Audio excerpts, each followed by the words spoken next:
Hello, tudo bem? Eu sou a Rô Mienhen, sócia fundadora da Outliers Academy, escola de idiomas focada em Business English. Você sabe como se fala ter em inglês? Você deve pensar, Rô, essa é fácil, né? Todo mundo sabe. É have. Por que você está gravando um vídeo sobre isso? Ah, é have em certos casos, mas tem um porenzinho. Dependendo da forma que você fala, pode ser ou have ou there to be. Como assim, Rô? Vou explicar para você.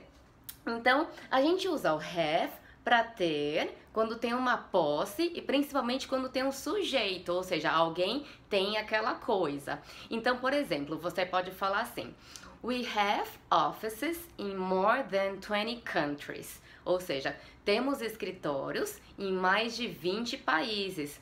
Quem é o sujeito aí? Quem é que tem? É o we, nós. Então, nesse caso, está correto usar o have, ok?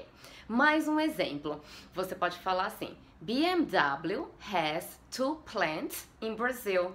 A BMW tem 2 fábricas no Brasil. Quem é que tem as 2 fábricas? É a BMW. Então, por isso que nesse caso eu uso o have. Já quando você for falar o tem, no sentido de existência, não mais no sentido de posse, de sentido de haver no português, aí você não pode mais usar o have e você usa o there to be, que é o there is, there are, there were, there was, there will be e assim por diante.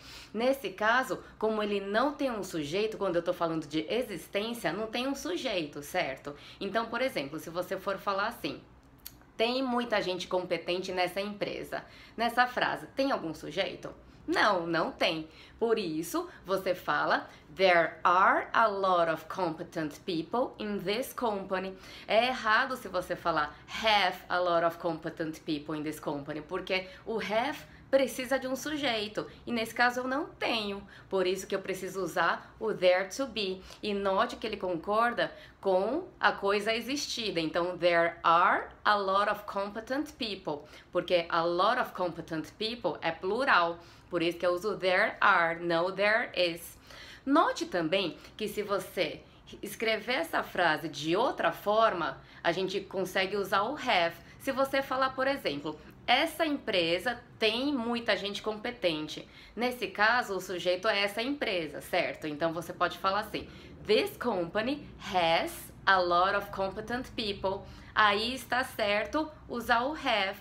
Mas se você decidiu colocar o company no final, There are a lot of competent people in this company, aí você precisa usar o there to be, ok? Mais um exemplo. Tem muita oportunidade no Brasil. De novo, não tem o sujeito nessa frase, por isso que eu uso aqui. There are many opportunities in Brazil.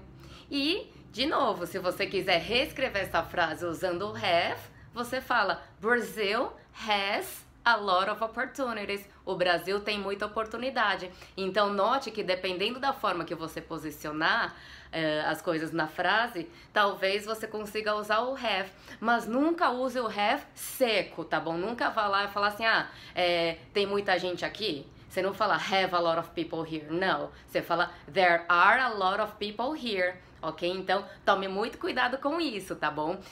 O uso do have precisa de um sujeito e quando você não tem um sujeito, use o there to be, alright?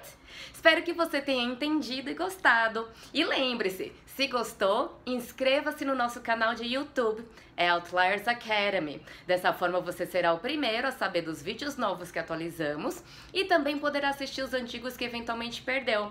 Tem muito conteúdo legal de inglês e carreira. Te convido também a acessar o nosso site, outliers.com.br, para você conhecer os serviços e os cursos que oferecemos. Quem sabe um deles não é o que você precisava para dar aquela guinada na sua carreira? Teremos o maior prazer em te ajudar. Thank you very much and see you next video. Bye bye!